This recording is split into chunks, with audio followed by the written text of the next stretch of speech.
get some hands on here. I'll show you the process. This is a good compound. I know it's good because it's still got some moisture to it. Go ahead and smell it. Grab a little bit out of there. You can drop it on the floor right behind me after you touch it. So you're going to put it down on the floor. You can eat it, but it's kind of a laxative, so I wouldn't recommend it unless you need it.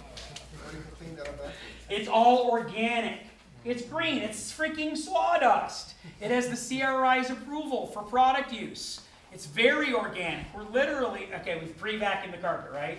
All right, we did it. Yes, I did. There you go. So we put down the compound. Now, the compound can be spread. You can use a coffee cup and kind of spread it. You can use a sifter. You know, sometimes I've got this little sifting little thing to put down on it. But you put the product down for an even spread. Usually it's about a handful for every 3 to 4 square feet. If it's heavily soiled, you'll put more. You could also put down a little bit of wet cleaning solution and then put the compound and work it in to get a little bit of a deeper clean. It was wet, right? A little bit of moisture in it. So it's dry compound isn't completely dry. We do need a power. There's some there.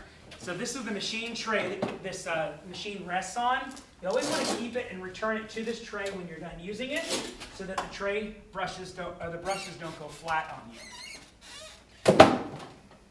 These brushes here on the bottom also should be taken out after each use. Remove the brushes, and they're easy to remove by putting this machine on its side. You just push the brush driver through, pulls that loose, the whole brush compound comes off. But I don't do that yet. So the product's down on the floor. We then are going to hook up its power line. Maybe a little bit more. It's got a little retainer clip to keep your power line from dragging on it and from pulling from this cord too much. The biggest failure and the break point on these machines is this switch right here when it rocks back, because this thing activates once you push the button and you run the switch back. And if it's leaning on there, please run it back and forth. Go ahead. North to south, east to west. It's kind of like just pushing the brake. It just floats. It really hovers on the floor. Super easy to run. Push it around. Now, an operator needs to know to keep this tucked up in their belt, over their shoulder, and if you don't like your operator, put it around their neck and get it caught in the brushes down below. Don't let this get in the brushes. It will strip out the gears on this machine and cause you unruly problems. So don't let this get underneath it. It's not good for the brushes or the mechanics of the drive gears. So you're brushing, you can see the compound is getting dirty. It's sucking up the dirt. We've worked it in, we put that cleaner in there. Now, a few other points of operation, just to kind of point out the use of these things. When you run them and you come up to an edge, do not cross the middle point on that brush. So when I get to that edge, I don't want to run that up and have the trim pull up into the middle of the brushes. So kind of approach it at a light angle like this. Just kind of triangle it up or run it flat across. But don't cross. If I got carpet and a residential carpet going into a tile, I could choke the carpet right up into the machine and pull the insulation loose. So watch where that brush head is going. So once I've done that, flip the handle of the machine up and it starts off. We let the compound dry.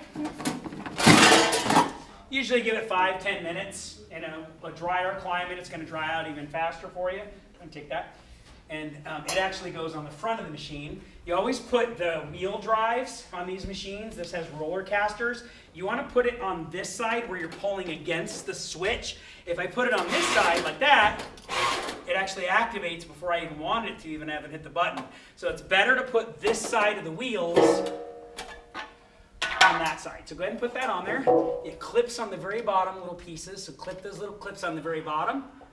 Kind of rest there on the little pins. Goes down like that. So it's going to clip. See these little clips right here? And that little pin there? There's one there and one on the other side. Right there and right there. That's it. Okay? And then this one, same thing, goes to this side. So I just rest the little pins down on the bottom holders. Right there. Snaps up into place. So now we've done our clean, our pre-vacuum, our soil suspension. Let's extract. The extraction is sweeping. Now the trays are cleaning the brushes. You do it. I've done this before. Here's how easy it is. You're going to run it and you're sweeping all that compound off. And after this is all done, you're still going to take a vacuum to pick up the rending and the dusting that went all over the place.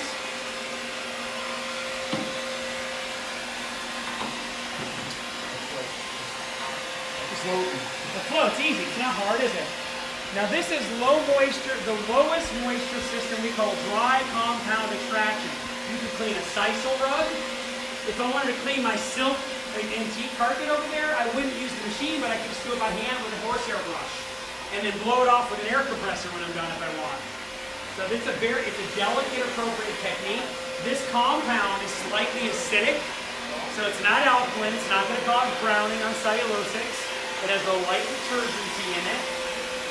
This machine is actually made in Klagenfurt. Careful, careful. Good job. Nice. I like the way you're moving. Nice moves. Anyway, that system there was well done. Let's get my dusting over here. This machine is made in Klagenfurt, Austria, near Walden, just outside the Italian border. It's just a little trivia. Does anyone know anything else that's made in Klagenfurt? Glock guns and Red Bull. I very seldom get anybody get the gun issue. Straight up. Then she shuts off. So we're done. Pretty much end of done. The product dry. We're ready to walk on the carpet and put it back to service. Now this machine's got some noisy gears. I definitely would do the gear work on this because once you hear it running that hard, you should probably be opening up the side panels, cleaning those out, lubricating the gears with some light lithium grease. Inside this panel comes off, inside that panel comes off, and get those gear housings clean, blown out. I'd be doing that if I'm running this machine regularly, probably every couple months, just to keep the debris out of there and keep that gear noise down. It's pretty loud right now. It doesn't usually run that loud. And sometimes I'm working next to a call center, somebody that's on phones, and I can use this system in even a fully occupied space. It's not wet carpet, I gotta worry about slip and fall anymore. Immediately usable, end of the day. I do jet bridges like this for airplanes, I do conference rooms, frozen areas. It's frozen outside, but I don't wanna run a truck mount. I can do a maintenance cleaning inside any type of carpet, any time of day. It is very useful system. School systems use it a lot. It's a spill product to go out. Now, if you want to sell yourself on this or sell your customer on it, here's an easy technique. Show them what it does. Expired compound versus new. That's what it does. Show them the results. I mean, this is probably one of the best, dirtiest demos I've ever done. And the carpet hides a lot because it's dark color carpet. But here's the thing, the carpet in this area that we cleaned is lifted. It's got more visuals, it's got more texture back. It's not as matted and muted as it is there. Do you see it? Yeah. This is very demonstrable to your customers and very simple and very low cost. And I don't need a truck mounted portable, I just need a really good vacuum cleaner, a $3,000 scrubber. This is around $3 grand and worth every flippin' penny. This machine is the most versatile system to add to professional carpet cleaning because I can use it for low moisture like this using compound. I can just use encapsulation spray and brush, and now I'm doing a low moisture spray and mist and brush system using this to agitate a cleaner that crystallizes and dries for next day vacuuming. I can use it in my hot water extraction business. When I steam clean, I spray down my traffic lane cleaner. You saw it on the video. We brush it, scrub it in, work it in, lift that pile, and you keep when I do steam cleaning, I leave these trays on it because now all the hair gets combed off and all that stuff gets caught up into those side trays. There's no powder to mess it all up because this hasn't been run with powder. It's going to be used for hot water extraction, scrubbing. And then I run my wand or my rotary extractor and power rinse it out. Is that the best model on the market? It is. It's the Cadillac. It is the top one. The Austrians are making one of the best products. I've actually been in the factory in Klagenfurt where this is produced. It was a good write-off to stop there and pay for my entire trip to Europe that time. Anyway, but I've been there in Klagenfurt where this is actually made. And it's a great system. There is a competitor that makes one very similar. I've got the competitor's unit in my trailer outside. They come in 10-inch, 17-inch, and this is the Cadillac, the 20-inch, the lightest one. The 10-inch work on stairs? Yeah, you can take the handle to a short handle to get your stairs and treads. It's more manageable there. Not perfect, but it certainly gives you a nice scrub. Some guys get polishing grinders or side drills, all sorts of stair techniques. But yeah, man, this is And now I can take it to hard surface, I can put black brushes on it and scrub my tile and grout. Like, it's a great scrubber, the most versatile add-on to a business. What's that? The black brushes right there. Yeah, so he's got the additional brushes here. If you're going to harder surfaces like your concrete, your tile, and you want to get into that grout line with your restorative scrub and don't want to sit there and individually grout scrub line with your little narrow brushes, you can scrub whole work areas to build your slurry and then just do a rinse extraction with a PEX with a hard surface added to it. You know, with the Evolution wand, with a glide. You don't need to pressure clean floors. Actually, most of the time, even cleaning porcelain and ceramic, the problems you cause by using high pressure are more than you're getting advantage to clean. You're better to put down the right chemistry, scrub it in to create suspension and clean those grout lines than trying to pressure blast them the way you're doing them right now. Use chemistry and process to clean those and brighten them with your Hydro Revitalize, your acid cleaner, and neutralize with your alkalins again and re-clean them. You don't need a 1200 PSI portable to do tile. You need correct suspension and understand cleaning. This brings you a lot of help to do that. Now when we're done, we do want to make sure when we're finished with the cycle of this machine, what would I tell you to do with it? Put it back on the tray. Put it back on the tray so these brushes don't flatten out and then the machine hops around everywhere. If the brushes ever get flattened out, you can put them in a boiling bucket like that and it'll soften the tines and reset them so that they kind of curl back out, or you got to replace the set of brushes for a couple $100 a set, $250 or $60 for a set of brushes. Bigger brushes, more money. So make sure it goes back onto the concrete tray, and then you take this back to your shop, get it back to the business in the van, and just get there and lock up the van and run home, right?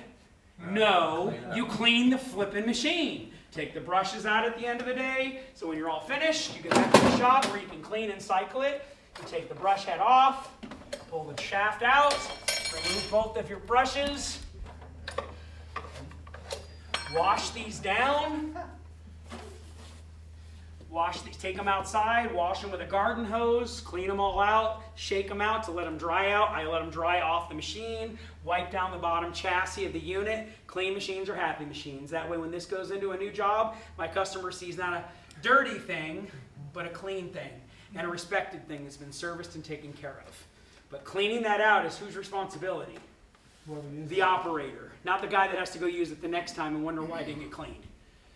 And I'm going to take that and maybe I'll use white brushes for my wool carpet that I'm cleaning. I can use softer brushes for agitating on those environments. Commercial, if you're all commercial and big open areas, get the big machine. Residential, commercial blend, get the 17-inch. Mostly residential, get the 10-inch. Because it's lighter, you're going to be in and out in a lot more awkward spaces in the house, and you don't need the wheel kits and things to move it around. So I've got the 10-inch smaller unit that's out there you can see, and kind of compare the different sizes for yourself. Yes, sir?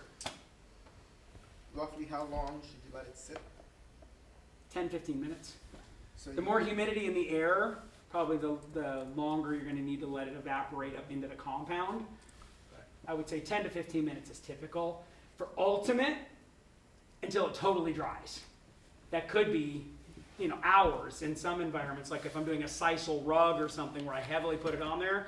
And in my shop, where I often do this in my shop on delicates, I'll let that compound dry overnight and then come back the next day and just pull it out dry, because it's done its best when the sponge sucked everything back into it. Do you do this in houses very rarely? I do it in houses where I can't pull the delicate rug out, or I'm dealing with a sisal install or viscose install, delicate custom wrapped staircases that are custom with brass bars and really dire. The biggest challenge in those environments, though, is the cleanup after I've done what I think was my cleaning. It's cleaning up the powder and fixing up the dust and telling the client I'm about to put sawdust all over your floor to not have them surprised. Explaining that I'm doing this special process to not overwet, not shrink, to delicately clean their delicate investment is going to be helpful, and it's the way the manufacturer of those delicates is going to tell you to have it done. Knowing that I'm certified to choose the right process for that situation. Have you ever done multiple treatments based upon the color of the removed sawdust?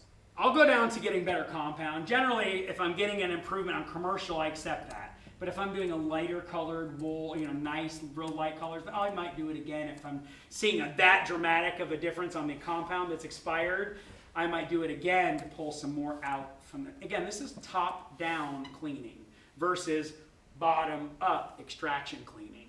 Make sense? Helpful? You could go do this today. Yeah. This method could be something you can apply. This could be your only method of carpet cleaning. You want to start up a new business? You don't have a low-cost impact. I hate, looks like the other guy ran. Scared him away early. But you're starting up simple to get into it. You want low cost. I mean, less than a few $1,000s, you're into business.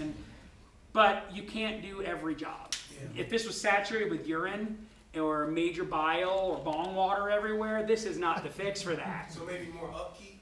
This is a maintenance technique, but on some carpets, the only way you can get them taken care of.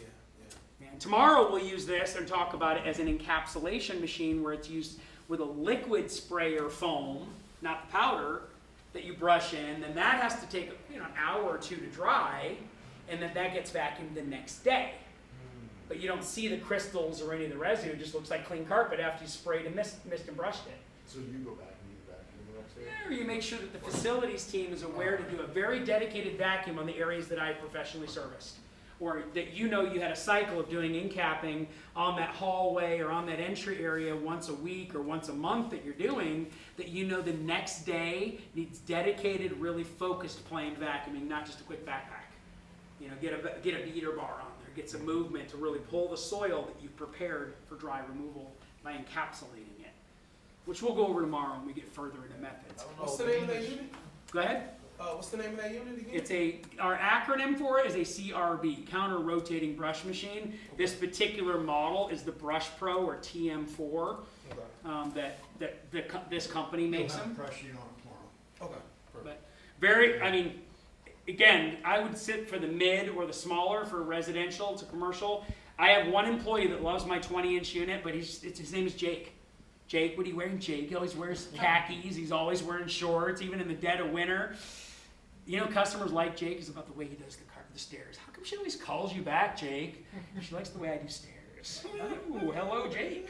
You can actually take two of those machines and hook them side by Yeah, you side. can do them tandem. You can actually join them together. They've got a plug to be able to join them up there. Tell Jake you'll do well in the villages. Oh, yeah? I bet he will. Jake plays with everybody. Anyway, I'm sure Bree doesn't matter. She's been begging him to marry her. You ain't gonna have the question, Jake. Jake's a master